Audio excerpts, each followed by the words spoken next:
गरीब बहू की ये कहानी आपको रुला देगी, लेकिन अंत आपको हिम्मत भी देगा। पूरा वीडियो जरूर देखें। गांव के किनारे एक छोटा सा कच्चा घर था।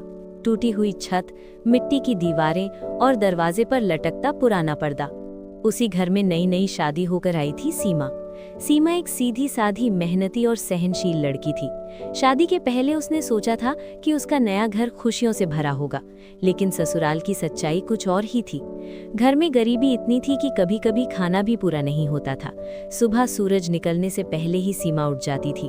वो चुपचाप झाड़ू लगाती, पानी भरती और चूल्हे पर खाना बनाती। एक दिन सास तेज आवाज में, सीमा, अभी तक खाना तैयार नहीं हुआ? सीमा धीरे से, माँ जी, लकड़ी गीली थी, कोशिश कर रही हूँ। सास नाराज होकर चली जाती। सीमा की आंखों में आंसू आ जाते, लेकिन वो फिर भी काम में लग जाती।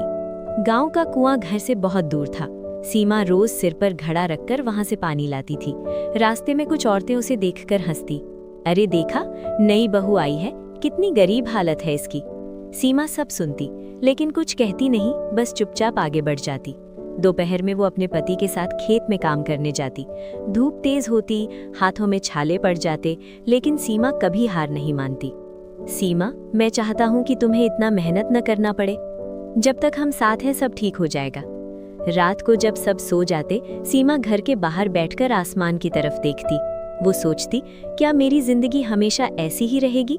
फिर खुद ही जवाब देती, नहीं, मैं कुछ बदलूंगी। एक दिन सीमा ने ठान लिया कि अब उसे कुछ करना होगा। अगले दिन से सीमा ने गांव में छोटे छोटे काम शुरू कर दिए।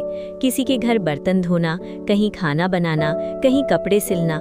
शुरुआत में लोग उसे कम पैसे देते, लेकिन सीमा ने कभी हार नहीं मानी। धीरे धीरे उसकी मेहनत रंग लाने लगी।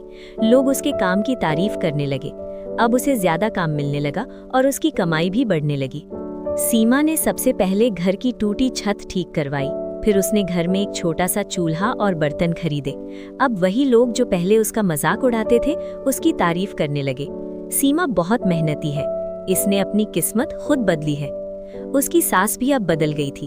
सीमा, मुझे माफ कर दे, मैंने तुझे कभी समझा ही नहीं। माँ जी, अब सब ठीक है। कुछ महीनों बाद वही कच्चा घर अब थोड़ा अच्छा दिखने लगा था। घर में सुकून था, खुशी थी। सीमा और उसका परिवार अब संतुष्ट